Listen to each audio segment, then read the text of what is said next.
In 2000, Luis Figo broke football. The hate was real. But stepping onto the pitch, all of that never existed. With the ball at his feet, he was precise, elegant, and untouchable. The world called him a traitor. Meanwhile, Konami called him something else. Let's dive in, discovering Luis Figo through Konami's eyes. There's something strange about admiring a player your club calls traitor. I don't think so, because that's where I found myself, watching Figo's clips, studying the way he used to operate on the pitch, how he just glided past defenders like the pitch belonged to him. And that's when I finally wanted to test him, dropping him into a division match with my eFootball squad. Something clicked. The silkiness, the trickery, the strikes were there. Konami had captured something. I just needed to figure out what, and that journey starts right now.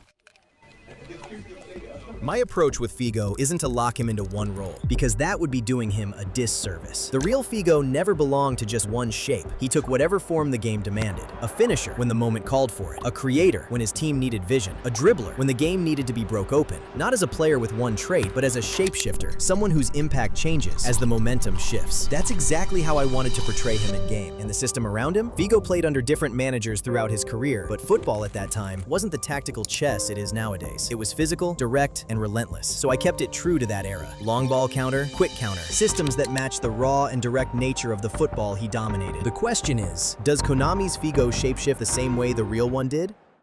And the answer was no. I tried him everywhere. Right wing, left wing, AMF. Different managers, different play styles.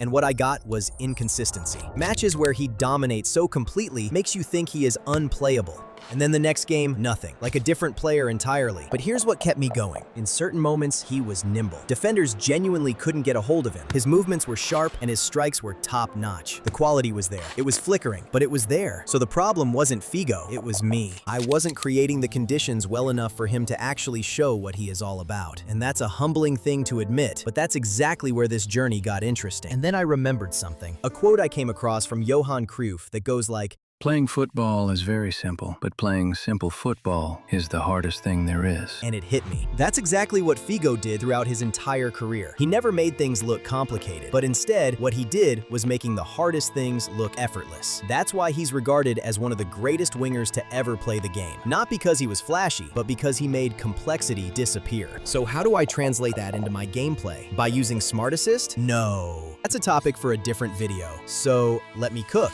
I will be back in a couple of hours. Alright, so after studying Figo's movement patterns in game, that's when it became clear to me. Figo didn't excel everywhere, but in specific situations, he was unplayable. The 1v1, that's where he came alive. And the position behind the main striker, where the defenders are occupied, where the attention is elsewhere, and the space opens up naturally. That's where Figo operates the best. Not fighting for the ball, just waiting, then making it look simple.